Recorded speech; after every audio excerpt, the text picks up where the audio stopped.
Hi guys, today we'll understand how promise.resolve and promise.reject works. So without any delay, let's get started. Okay.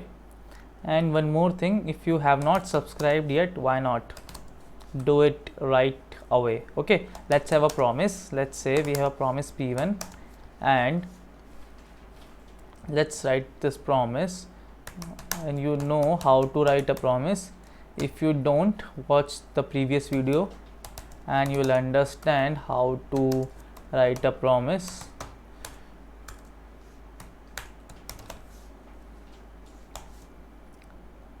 So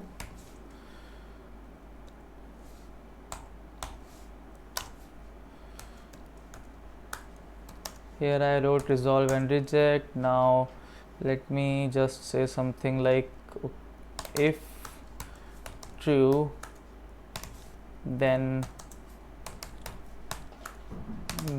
return nothing, no need to return anything. We could just say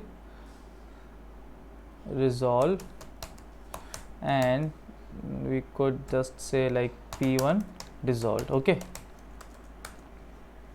P1 resolved. Else we could say reject, and we could write P1 rejected. Okay, now one thing to note in this promise P1 is it will always be resolved. Why is it so? Because we are passing true in the if condition, so this else condition will never get executed. This else block will never ever get executed, and only this if block will be executed every time, and due to which promise will always be resolved. Okay, so this thing you need to understand is, if we know that a promise will always be resolved, we could write that promise in one line. Yes, you heard it right, we could write that promise in one line. Let me show you how to do it. I am writing this promise only, but this time I am writing it as P2 because I cannot reuse the P1 variable name, no, obviously. So yes, I could say promise dot resolve and P1 resolved. P1 resolved. Okay, so yes, that's all. This line number 9, what you see in line number 9 is same as what you see from line 1 to 7. So instead of writing all this code, 7 lines of code, we could write just this, just a single line, and that's it, we are done. If we know that promise is gonna always be resolved, we could write it like this only. We don't need to write all of this code, no. There is one more way to write it. I'll show that to you also. It's like it's just logical. We could write it in terms of arrow functions also. So we could do promise dot resolve, and we'll say P3 resolved. Here I will say P2 resolved instead of P1 resolved. Okay, so yeah, we could write it in this way only, and we don't need curly braces and need return statement, return keyword, because we are only returning a single expression, a single line, no. So yeah, if you know arrow functions, you know this. So here P1 and P2 are variables and P3 is a function, no. So let's just execute it. So we'll say P1, first I'll execute P1 dot then, and what then will do, it will take a response. What will be the response? Since it is a then block, then it will take whatever is being returned by this resolve. Okay, so I'll say, I'll just console log response and nothing more. Okay, and now you can see in the console that P1 resolved is being shown. Okay, now let me do the same for P2. Before doing that, let me tell you one more thing. We don't require a catch block here, either in P1, P2 or P3. Why? Because it's logical, no? This promise will always be resolved, and the catch block will only gets executed when a promise is rejected. So when a promise is resolved, we don't need a catch block, because we know that this promise will always be resolved, no?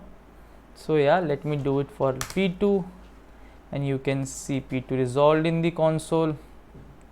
Let me do it for P3, but since P3 is a function, we also want to execute the function using these braces, and then now you can see P1 resolved, P2 resolved, and P3 resolved in console. Okay, so that's about promise.resolve. What I told you is, instead of writing all this, if we know that our promise will always be resolved, will always gonna be resolved, we could write it like this only, like I wrote in line number 9. Okay, now let me tell you how reject works. It's similar to it. Instead of resolve, we know that our promise will always be rejected. So instead of writing 7 or 8 lines of code, we could write promise dot reject and just pass here P4 rejected. Okay, now we'll just call this promise, this rejected one, and let me just comment all of these thens out.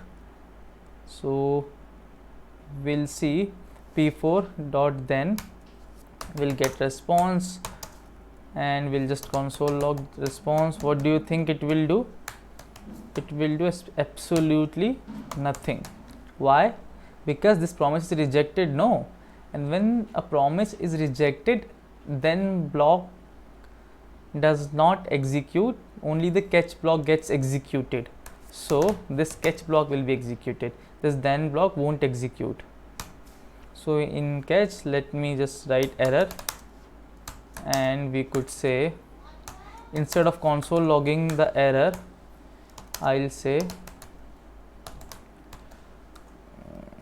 console.log, I'll say something like error is, and just give the error. Okay, so here you can see error is P4 rejected is being, let me just refresh it. You could see error is P4 rejected is being printed when I used this promise.reject. So yeah, that's the whole summary of it. When we know that promises will always be resolved, we could write it like this, and when we know that a promise will always be rejected, we could write it like this. Okay, so yeah, that's all for this video. I hope you guys understood promise.resolve and promise.reject, and if you guys learned something from this video, I will really appreciate it if you could subscribe to my channel. So go ahead and smash that subscribe button. That's all for this video. We'll meet next time.